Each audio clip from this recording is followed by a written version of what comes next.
평안하셨죠? 네. 오늘 또 이렇게 또 손님들이 많이 와 주셨습니다. 네, 또 이렇게 또 저희 진교일린교회를 방문해 주신 손님 여러분들께 감사의 말씀을 드립니다. 다들 행복한 안식일 되시길 바랍니다. 우리는 이제 지금 현재 정로의 계단을 따라서 예수님께로 나아가는 길을 함께 걷고 또 걸어왔습니다.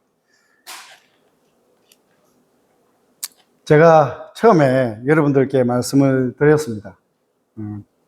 재림신앙의 가장 기본으로 돌아가고 싶다고.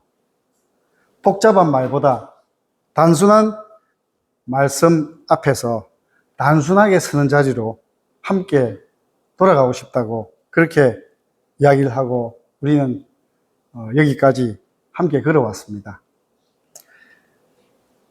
지난 정로의 계단을 지나오면서 우리는 제일 먼저 하나님의 사랑 앞에 섰습니다. 죄를 깨달았습니다. 회개와 자복의 길을 걸었습니다. 헌신도 했고 믿음으로 받았습니다. 그리고 지난번 설교에서 우리는 제자의 자리에 섰습니다. 그렇다면 성도 여러분, 자라난 믿음은 이제 어디로 가야 할까요? 그리스도를 바라보면서 자라난 사람은 이제 어떻게 살아야 합니까? 오늘 우리는 그 9번째 계단, 사업과 생애, 그 계단의 이름은 바로 사업과 생애입니다. 근데 성도 여러분, 오해하지 마시기 바랍니다. 교회를 더 많이 하라고 하는 말이 아닙니다. 직분을 하나 더 맡으라고 하는 말도 아닙니다. 여기서 말하는 사업은 내가 무엇을 더 해내는 일이 아닙니다. 그리스도의 생명이 내 안에 정말 있다면 그 생명이 누군가에게 흘러가는 삶 그 자체인 겁니다. 받은 말씀이 내 안에 생명이 되고 그 생명이 내 삶의 열매가 되는 것, 그것이 하나님이 내게 맡기신 사명이고 그것이 생애가 되는 것입니다.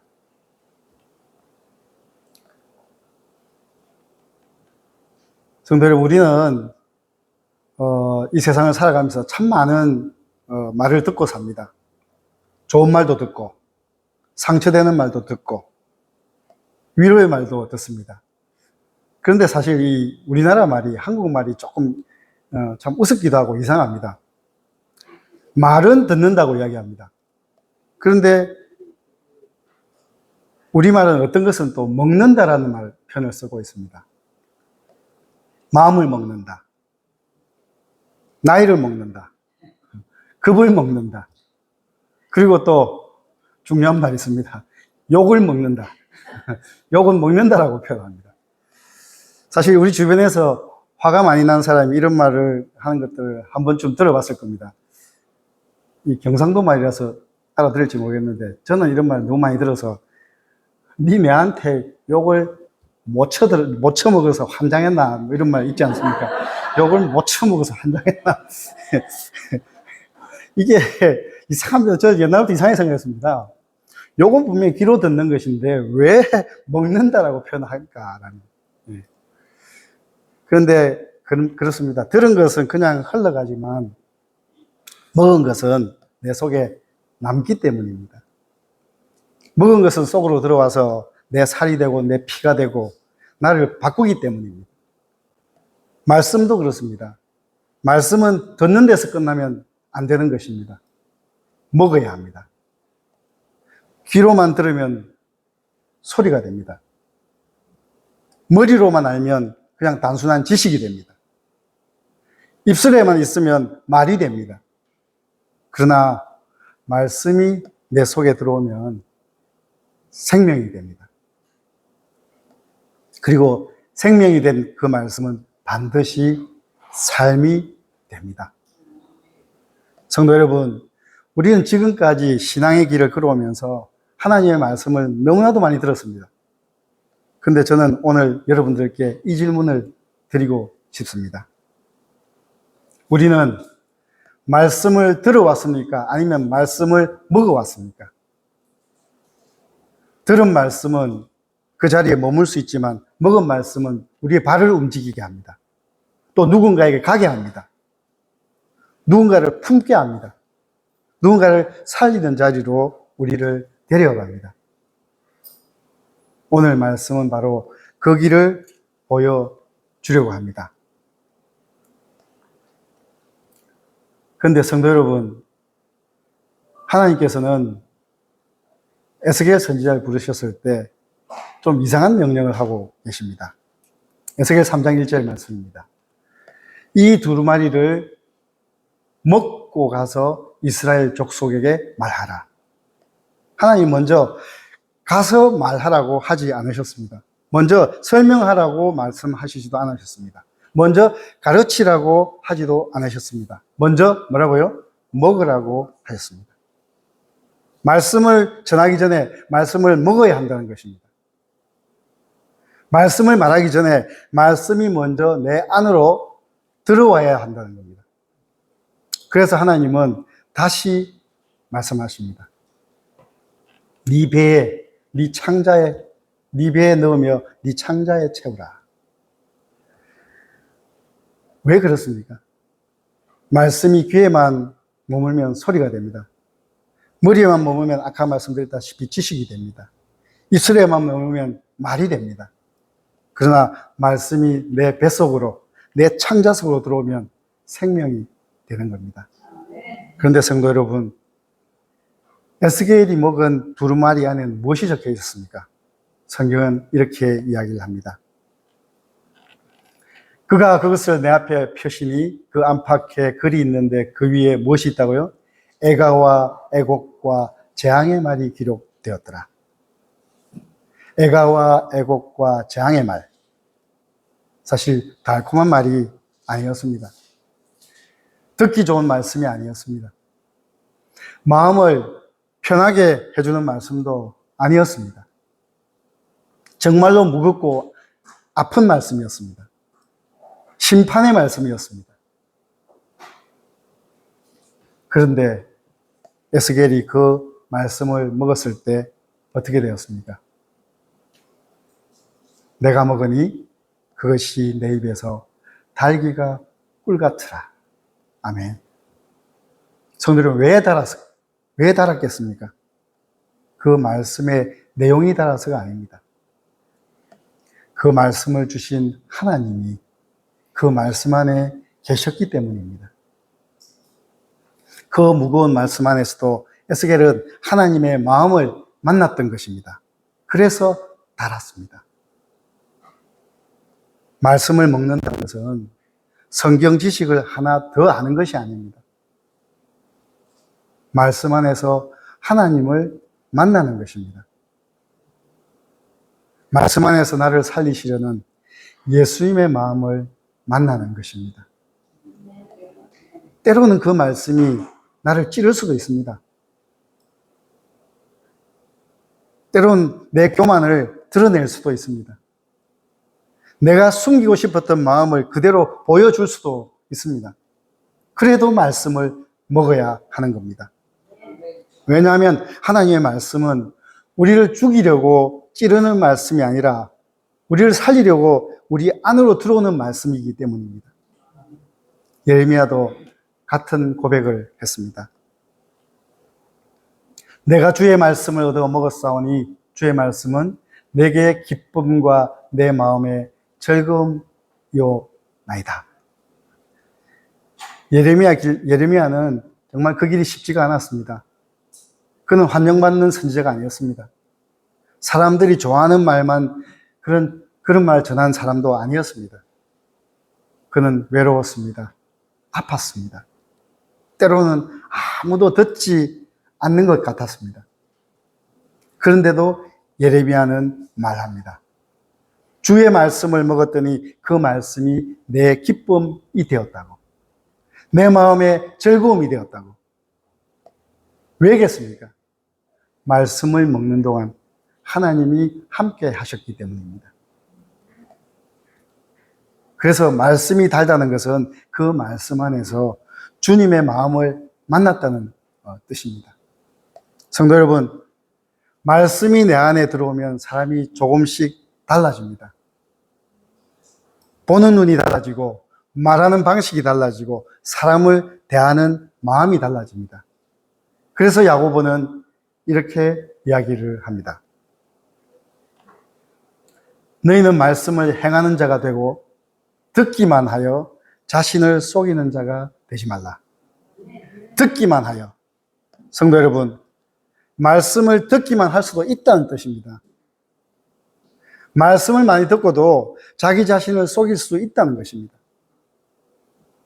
말씀을 많이 들었는데도 삶이 그대로인 사람들이 많이 있습니다.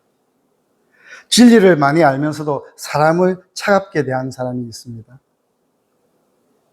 교회 안에 오래 있었는데도 내 말이 누군가를 살리기보다는 아프게 하는 사람이 있습니다.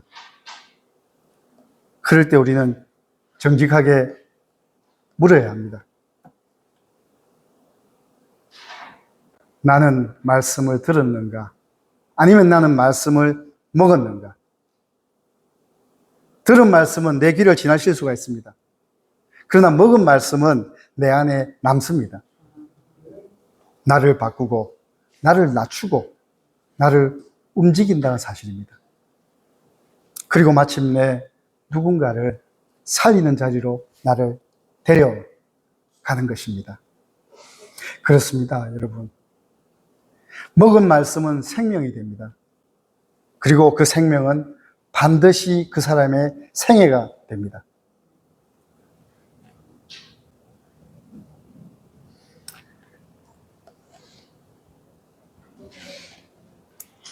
아까 본문에서 읽었다시피 마가복음 7장에는 수로보니게 족속인 한 여인이 나옵니다. 그녀는 헬라인이고 또 이방인이었습니다. 그 여인에게는 어린 딸이 있었습니다. 그런데 그 딸이 더러운 귀신에 들려 고통하고 있었습니다. 성도 여러분, 자식이 아픈 것보다 부모의 마음을 찢는 일이 어디 있겠습니까?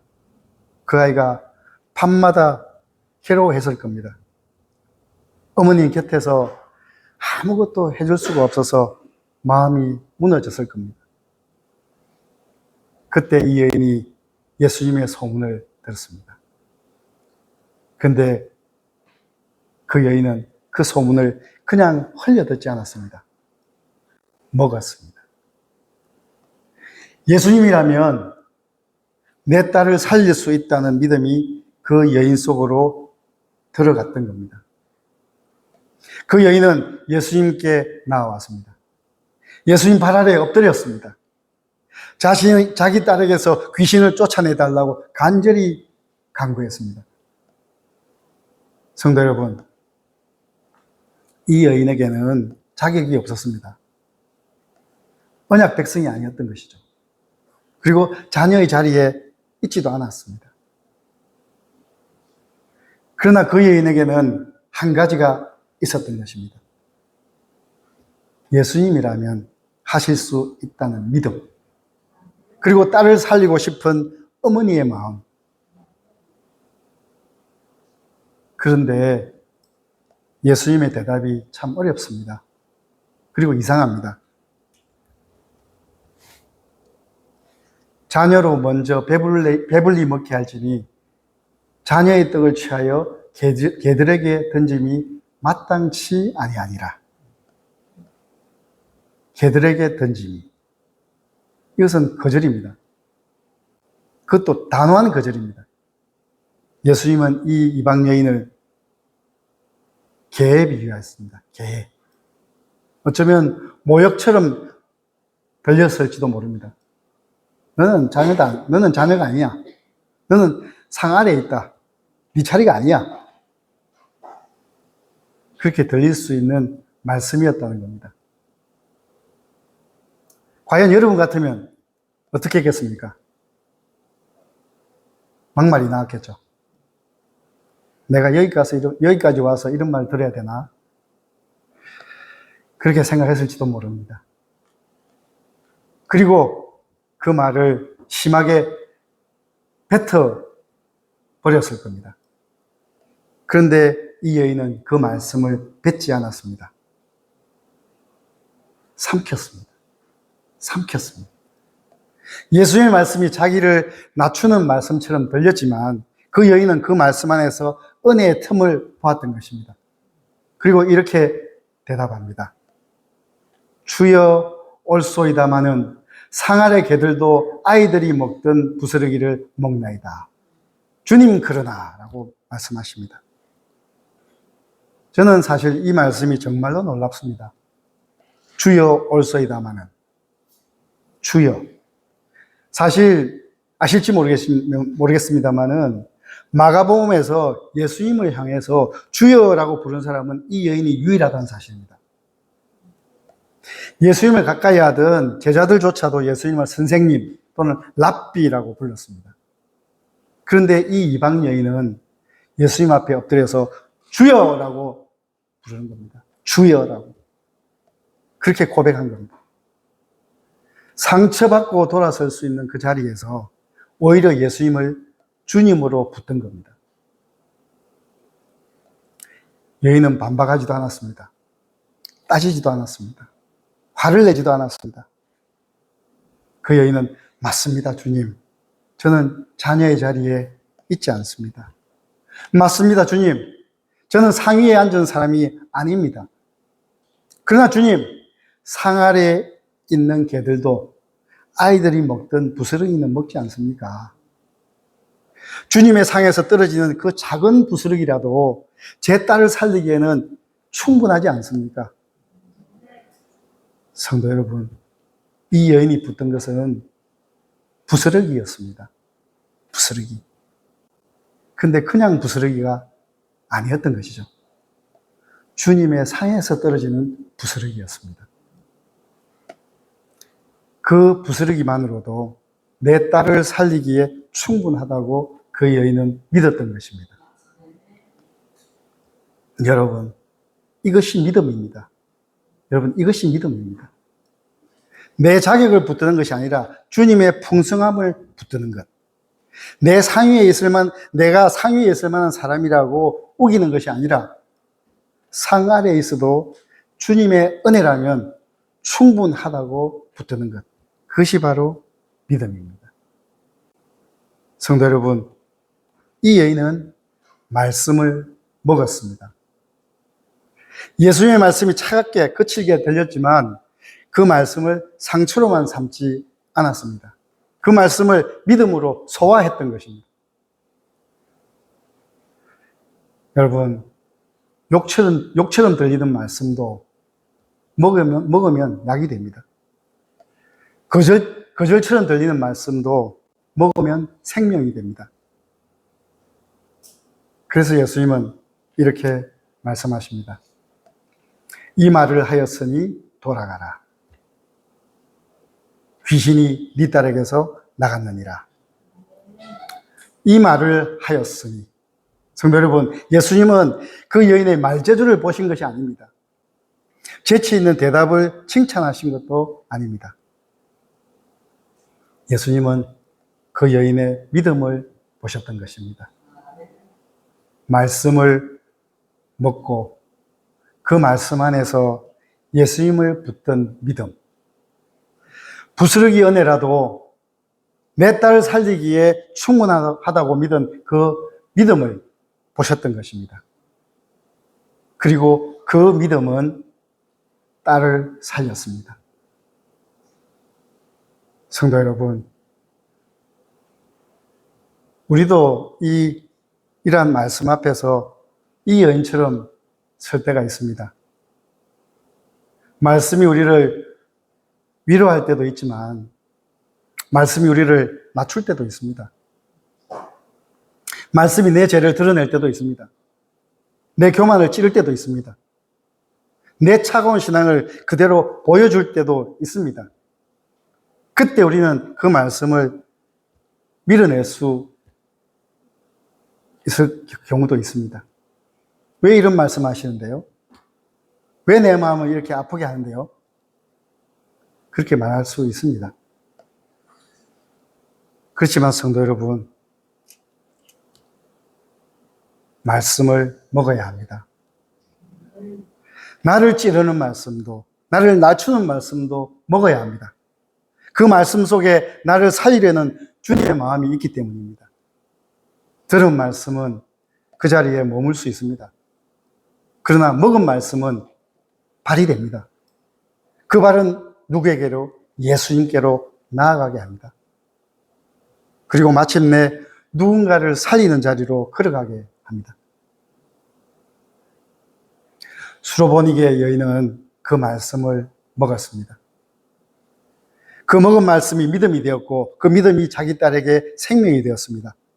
성도 여러분, 말씀은 먹으면 나만 살리지 않습니다. 말씀은 먹으면 누군가에게 흘러가게 되어 있습니다.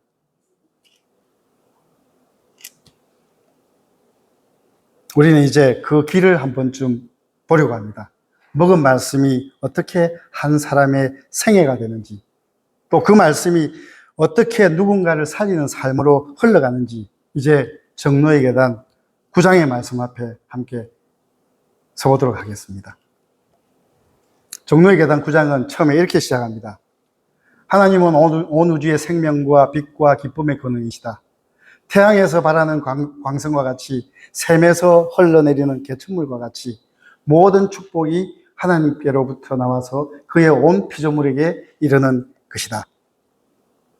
성도 여러분, 태양은 빛을 저장하지 않습니다. 샘은 물을 쌓아두지 않습니다. 비추고 흘려보냅니다. 받은 것이 흘러갈 때 생명이 되고 받은 것이 고이면 썩게 되어 있습니다. 신앙도 마찬가지입니다. 말씀을 먹은 사람은 자기 안에만 머무를 수 없습니다. 그리스도의 생명이 내 안에 있다면 그 생명은 반드시 누군가에게 흘러가게 되어 있습니다. 예수님께서도 이렇게 말씀하십니다. 나의 양식은 나를 보내신 이의 뜻을 행하며 그의 일을 온전히 이루는 이것이니라. 성도 여러분, 예수님께 아버지의 뜻은 듣고 지나가는 말씀이 아니었습니다. 먹고 사는 양식이었던 것입니다. 예수님은 아버지의 뜻을 양식으로 삼고 사셨습니다. 그 뜻을 먹고 사셨기에 사마리아 여인을 그냥 지나치지 않으셨고 병든 사람을 그냥 지나치지 않으셨습니다. 죄인과 가난한 사람과 상처 입은 사람을 그냥 지나치지 않으셨습니다. 그리고 마침내 하나님의 그 뜻을 따라서 십자가까지 가셨습니다. 그래서 정노의 계단은 예수님의 생애를 이렇게 적고 있습니다.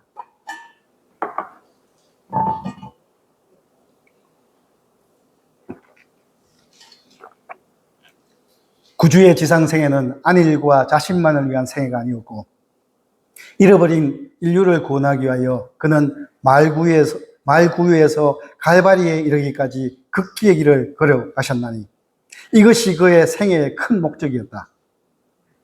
이외의 것은 다 둘째 것이요 부수적이었다. 이외의 것은 둘째 것이고 다 부수적이었다고 이야기합니다. 성도 여러분, 예수님의 생애는 처음부터 끝까지 한 방향을 향하고 있었습니다. 나를 향한 사람이 아니라 여러분들을 향한, 너를 위한 삶이었습니다. 자신을 남기는 삶이 아니라 사람을 살리는 삶. 그것이 예수님의 사비였고 예수님의 생애였던 것입니다. 그렇습니다. 예수님이 남기신 것은 사람이었습니다. 그런데 그 사람들은 대단한 사람들이 아니었습니다. 무식하고 평범하고 자주 넘어지고 자주 두려워하던 제자들이었습니다. 그런데 예수님은 그 사람들을 붙드셨습니다. 그들에게 말씀을 먹이셨습니다. 그들의 발을 씻기셨습니다. 그리고 그들을 세상으로 보냈습니다. 하나님의 사업은 큰 건물을 남기는 일이 아닙니다. 내 이름을 남기는 일도 아닙니다. 한 사람이 말씀을 먹고 그 말씀이 그 사람 안에서 생명이 되고 그 생명이 다시 누군가에게 흘러가게 되는 것. 그것이 바로 사업이고 그것이 생애인 것입니다.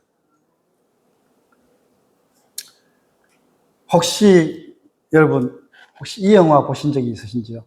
변호인. 이 영화는 고 노무현 대통령을 실화의 바탕으로 만든 영화입니다. 저도 봤던 영화입니다. 사실 저는 약 한 30년 전에 고 노무현 대통령이 대통령 되시기 전에 그분의 사무실에서 개인적으로 오랜 시간 깊은 이야기를 나눈 적이 있습니다. 저는 그때 그분의 인품과 인격에 대해서 깊은 존경심을 지금까지도 가지고 있습니다. 오늘은 그냥 영화 이야기에만 집중하겠습니다.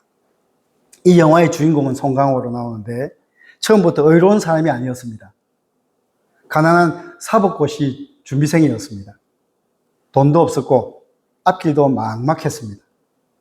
그런 어느 날 그는 국밥집에서 밥을 먹고 밥값을 내지 못하고 그냥 도망쳤습니다. 돈이 없어서. 그렇게 시간은 흘러갑니다.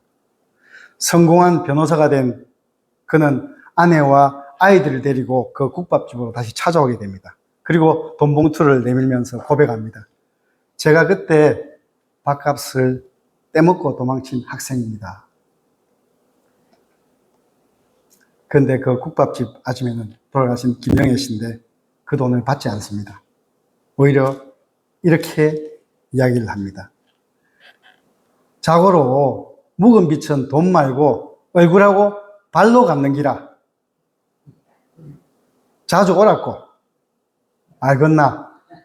아이고 막 기분 째진다. 오늘도 공짜다. 오늘도 공짜다. 그리고 그를 확 안아줍니다. 그리고 이 말을 덧붙입니다. 짜서 밥 잘 먹으면 됐지. 그게 뭐라고 여태까지 얹히노? 그게 뭐라고 지금까지 이렇게 얹히가 있었노? 성도 여러분, 저는 이 말이 마음속에 남습니다. 밥 잘 먹으면 됐지. 밥 잘 먹으면 됐지. 그냥 배만 채웠으면 됐다는 말이 아닙니다. 내가 차려준 그 밥이 네 안에 들어가서 네가 살아났으면 됐다. 그 밥 먹고 네가 다시 일어섰으면 됐다. 그 말인 거죠. 근데 그 이야기는 거기서 끝나지 않습니다. 훗날 그 국밥집 아줌의 아들이 억울한 일을 당합니다.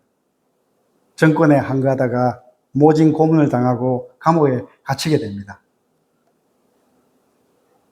이 인연으로 그 변호사는 그 아들의 변호를 맡게 됩니다. 그는 돈을 너무나 잘 버는 변호사였습니다. 그러나 그 순간부터 억울한 사람 곁에 서는 변호인이 됩니다. 변호인이 되는 겁니다. 그래서 이 영화의 제목이 변호사가 아니라 변호인인 겁니다. 성도 여러분, 무엇이 그 사람을 바꿨습니까? 단 국밥 한 그릇이었습니다. 먹은 것이 그의 눈을 바꾼 겁니다. 먹은 것이 그의 발을 움직였습니다.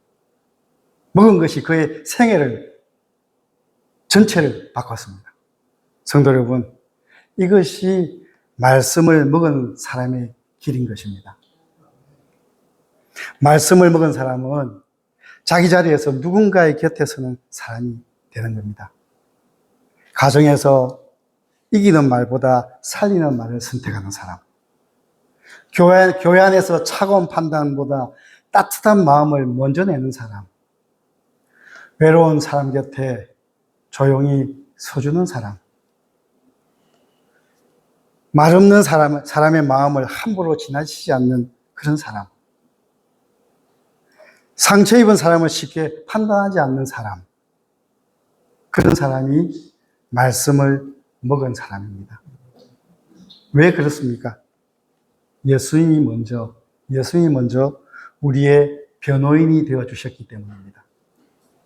성경은 이렇게 이야기합니다. 만일 누가 죄를 범하여도 아버지 앞에 우리에게 대언자, 변호인이 있으니 그 곧 의로우신 예수 그리스도시라. 아멘. 예수님은 우리의 변호인이십니다. 예수님은 멀리서만 우리를 변호하신 분이 아닙니다. 우리를 변호하시려고 우리 자리까지 내려오신 분입니다. 하늘의 영광을 내려놓고 우리의 살과 피를 입으셨습니다. 우리의 죄와 고통을 짊어지셨고 마침내 십자가까지 가신 겁니다. 우리를 살리기 위해 우리 곁에 서신 분, 바로 그분이 예수 그리스도이십니다. 그리고 성도 여러분, 이제 그 변호를 받은 사람이 누군가의 곁에 서야 합니다. 그 은혜를 먹은 사람이 누군가에게 은혜의 부스러기를 나누어 주어야 합니다. 주님께 받은 생명이 내 안에서 멈추지 않고 내 말로, 내 손길로, 내 하루의 태도로 누군가에게 흘러가야만 하는 겁니다.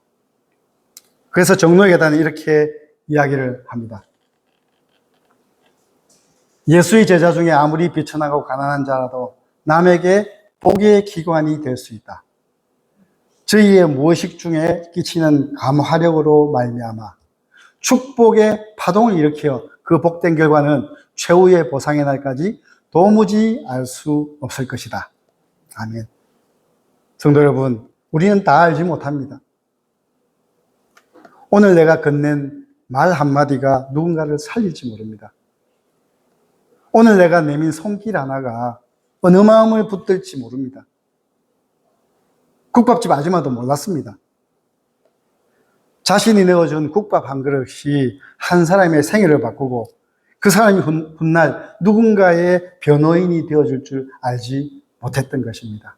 성도 여러분, 분명히 그렇습니다. 먹은 것은 흘러갑니다. 말씀을 먹은 사람도 흘러갑니다. 그 흘러감이 누군가를 살립니다. 그것이 바로 사업이고 그것이 생애인 것입니다.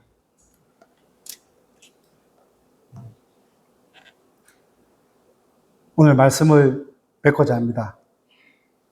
성도 여러분, 오늘 우리는 여러 사람을 만났습니다.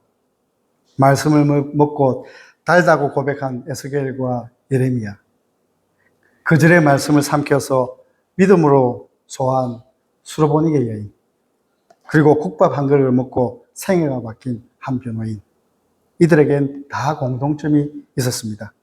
먹은 것이 삶이 되었다는 것입니다. 먹은 것이 삶이 되었다는 것입니다. 성도 여러분, 여기에 많은 장로님들과 집사님들이 계십니다. 저는 오늘 말씀을 맺기 전에 한 분의 생애를 잠시 나누고 싶습니다. 혹시 아시는 분이 계실지 모르겠습니다만 제가 일전에 있던 전라도 송산교회 고흥교회 박동현 장로님이십니다. 사실 지난주에 몸이 불편하신 장로님을 믿음의 식구들이 찾아뵙고 함께 이렇게 기도를 드렸습니다. 장로님은 교회가 고흥에 필요하다는 마음 하나로 여수에서 빈손으로 고흥으로 정착을 하셨습니다. 어려운 환경 속에서도 교회를 3군데나 세우셨고 자식들을 재림신앙 안에서 훌륭하게 길러내셨습니다.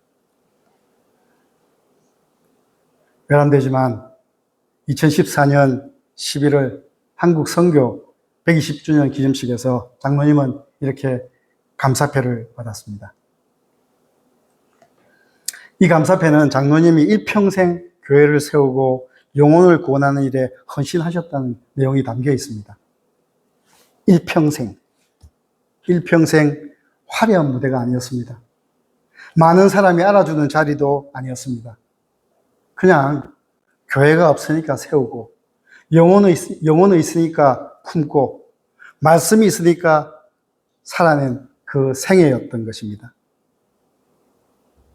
아시다시피 저는 코로나 때 전라도 고흥교회를 처음으로 가게 되었습니다.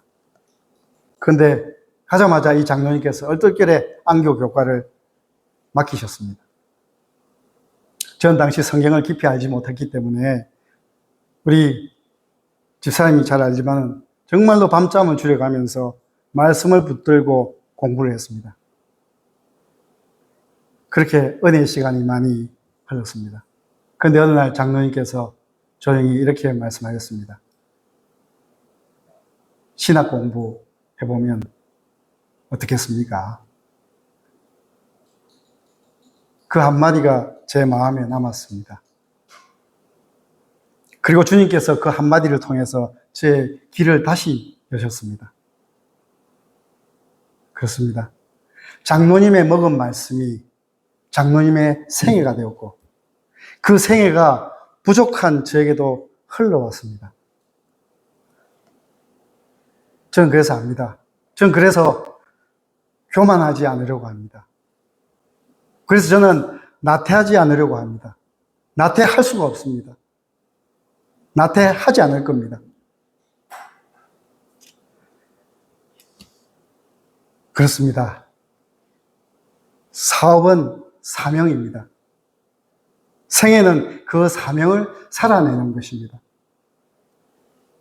말씀을 먹은 사람이 자기 자리에서 주님께 받은 생명을 흘려보내는 것. 그것이 바로 우리가 지금 읽고 있는 정로의 계단이 말하는 사업과 생애인 것입니다. 성도 여러분, 우린 지금까지 정말 많은 말씀을 들었습니다. 그런데 오늘 주님께서 우리에게 물으십니다. 너는 말씀을 들었느냐? 아니면 말씀을 먹었느냐? 국밥 아줌마가 이렇게 이야기했죠. 밥 잘 먹으면 됐지. 저는 이 말이 오늘 제 마음속에 주님의 음성처럼 들립니다. 말씀 잘 먹었으면 됐다. 말씀 잘 먹었으면 됐다. 이제 살아라. 가정에서, 교회에서, 내가 만나는 한 사람 곁에서 들은 말씀으로 끝내지 말고 먹은 말씀으로 살아내라. 먹은 말씀으로 살아내라. 성도 여러분, 말씀을 많이 들은 사람으로만 머물지 않았으면 좋겠습니다. 말씀을 먹은 사람으로 살아갔으면 합니다. 그 말씀이 우리의 마음이 되고 우리의 말이 되고 우리의 손길이 되고 우리의 생애가 되기를 주님의 이름으로 소망합니다. 감사합니다.